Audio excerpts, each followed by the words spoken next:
నమస్కారం. మనందరికీ మహాభారతం అనగానే ముందుగా గుర్తొచ్చేది ఆ కురుక్షేత్ర మహాసంగ్రామమే కదా. కాని అసలు ఆ యుద్ధానికి వెళ్లే ముందు ప్రపంచంలోనే అత్యుత్తమ వీరుడిగా పేరున్న అర్జునుడు ఒక అద్భుతమైన అంతరంగిక ప్రయాణం చేశాడు. అదే శ్రీమద్దేవీ భాగవతంలోని 32వ కథ. ఇది కేవలం బాణాలు, అస్త్రాల గురించి కాదు సుమా, శత్రువులని కాకుండా ముందుగా మనల్ని మనం ఎలా జయించాలి అనే దాని గురించి. సరే, ఇక ఏమాత్రం ఆలస్యం చేయకుండా ఈ అద్భుతమైన కథలోకి వెళ్ళిపోదాం. అసలు ఈ మొత్తం కథకి బీజం ఎక్కడ పడిందంటే, పాండవులు అరణ్యవాసంలో ఉన్న ఆ కష్టకాలంలో. ఆ సమయంలో అర్జునుడికి ఒక విషయం చాలా స్పష్టంగా అర్థమైపోయింది. కౌరవులతో యుద్ధం ఎలాగూ తప్పదు, కాని భీష్ముడు, ద్రోణుడు లాంటి మహామహులను ఓడించాలంటే తన దగ్గరున్న సాధారణ ఆయుధాలు, తన భౌతిక బలం ఏమాత్రం సరిపోవని అతనికి తెలుసు. అందుకే అంత గొప్ప వీరుడై ఉండి కూడా యుద్ధం కోసం కాకుండా దైవానుగ్రహం కోసం, తనని తాను జయించడం కోసం ఆ అడవికి బయలుదేరాడు. చూడండి, ఇక్కడ అర్జునుడి ఆలోచన ఎంత స్పష్టంగా ఉందో. సాధారణ శక్తితో వాళ్లని ఓడించలేను, ఖచ్చితంగా దైవిక ఆయుధాలు కావాలి అని స్థిరంగా నిర్ణయించుకున్నాడు. అంటే భౌతిక బలానికి ఎప్పటికీ ఒక పరిమితి ఉంటుందని ఆ మహావీరుడికి అర్థమైందన్నమాట. అసాధారణమైన విజయాలు కావాలంటే దైవానుగ్రహం తప్పనిసరి కదా. ఆ ఒక్క ఆలోచనతోనే ఎవరి సహాయం తీసుకోకుండా ఒంటరిగా హిమాలయాల వైపు ఆ మహత్తర ప్రయాణం మొదలుపెట్టాడు. ఈ ప్రయాణం ఏదో అలా వెళ్ళిపోయి దేవుణ్ణి వరాలడిగేసినట్టు ఉండదు. అదొక కఠోరమైన తపస్సు. మొదటి దశలో ఒంటరిగా ఆ మంచుకొండల్లోకి వెళ్లాడు. ఆ తరువాత మెల్లిగా ఆహారం తీసుకోవడం దాదాపుగా మానేశాడు. ఇక మూడవ దశకొచ్చేసరికి బాహ్య ప్రపంచం గురించి పూర్తిగా మర్చిపోయి ఒక గాఢమైన ధ్యానంలోకి వెళ్ళిపోయాడు. చివరికి తన మనస్సు మీద 100% నియంత్రణ సాధించాడు. ఆ అంకితభావం, ఆ శ్రద్ధ చూసి స్వర్గంలో ఉన్న దేవతలు కూడా అరే, ఇతను ఎంత గొప్ప తపస్సు చేస్తున్నాడు అని ఆశ్చర్యపోయారంటే అర్థం చేసుకోండి.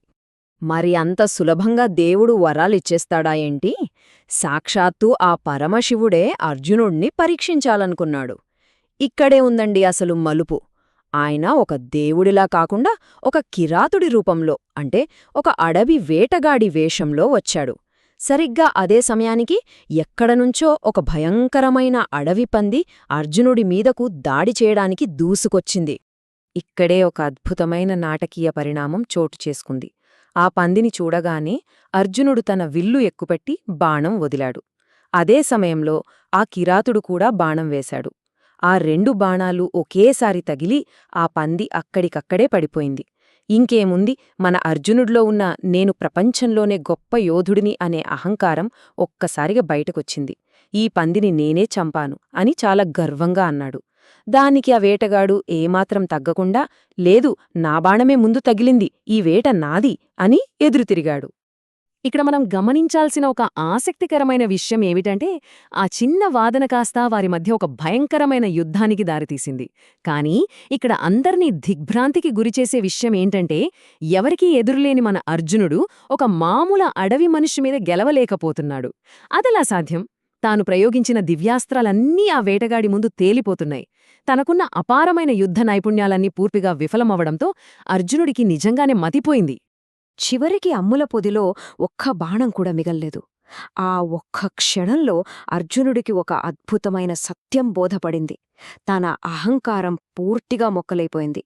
ఆ కిరాతుడికి ఉన్న అజేయమైన శక్తిని చూసి అసలితను సామాన్యమానవుడు కాదు అని గ్రహించాడు. తన ఎదురుగా ఉన్నది ఒక గొప్ప దైవిక శక్తి అని అర్థమైన మరుక్షణం తన గర్వాన్ని, నేనొక గొప్ప యోధుడిని అన్న భావనను పూర్తిగా వదిలేసి ఆ వేటగాడి ముందు అత్యంత వినయంగా తలవంచి నమస్కరించాడు. ఇలా ఎప్పుడైతే తన అహంకారాన్ని పక్కన పెట్టి తలవంచాడో వెంటనే ఆ అడవి వేటగాడి రూపం మాయమైపోయింది. ఆయన స్థానంలో సాక్షాత్తు ఆ కైలాసనాథుడు పరమశివుడు తన నిజమైన ప్రకాశవంతమైన దివ్యరూపంలో దర్శనమిచ్చాడు. ఆ విశ్వరూపాన్ని చూడగానే అర్జునుడికి మాటల్లేవు, కేవలం భక్తి, ఆశ్చర్యం. చేతులు జోడించి అలా ఉండిపోయాడు. అంటే వినయమనేది దైవానుగ్రహానికి ఎంతలా దారి చూపుతుందో ఇక్కడ మనం స్పష్టంగా అర్థం చేసుకోవచ్చు. అప్పుడు శివుడు చిరునవ్వుతో ఏమన్నాడో తెలుసా? అర్జునా, నీ ధైర్యం, నీ కఠోరమైన తపస్సు వీటన్నిటితో పాటు చివరగా నువ్వు చూపించిన ఈ అపారమైన వినయం నన్ను చాలా సంతోషపెట్టాయి అని ఆశీర్వదించాడు. ఇక్కడ మనం గుర్తుంచుకోవాల్సిన విషయం ఒకటుంది. దేవుణ్ణి మెప్పించింది కేవలం తపస్సో ధైర్యమో కాదు, వాటికి ఆ వినయం అనే సుగుణం తోడవడమే అర్జునుడికి దైవానుగ్రహాన్ని సంపాదించిపెట్టింది. ఆ తరువాత శివుడు అర్జునుడికి ఒక అద్భుతమైన వరాన్నిచ్చాడు. అదే పాశుపతాస్త్రం. ఇది మామూలు ఆయుధం కాదు సుమా, దేవతలను కూడా వణికించగల అత్యంత భయంకరమైన దివ్యాస్త్రం. కాని శివుడు ఊరికే ఇచ్చేలేదు, దానికి ఒక కఠినమైన షరతు పెట్టాడు. దీన్ని నీ వ్యక్తిగత కీర్తి ప్రతిష్టల కోసం ఎప్పుడూ వాడకూడదు, కేవలం ధర్మరక్షణకు వేరే దారే లేనప్పుడు మాత్రమే ఉపయోగించాలి అన్నదే ఆ నియమం. ఇక పరమశివుడి అనుగ్రహం లభించగానే స్వర్గాధినేత ఇంద్రుడితో పాటు మిగతా దేవతలు కూడా అక్కడ ప్రత్యక్షమయ్యారు. వాళ్లు కూడా తమ వంతుగా ఎన్నో దివ్యాస్త్రాలను బహుమతిగా ఇచ్చారు. ఈ ఘట్టం తర్వాత అర్జునుడిలో ఒక గొప్ప ఆధ్యాత్మిక పరివర్తన వచ్చేసింది. అంటే కేవలం భౌతికంగా పోరాడే ఒక యోధుడి స్థాయినుంచి ఆధ్యాత్మికంగా కూడా స్థిరపడిన ఒక అజేయమైన శక్తిమంతుడిగా మారిపోయాడు. మరిదంతా విన్నాక అసలైన సారాంశమేంటో తెలుసా?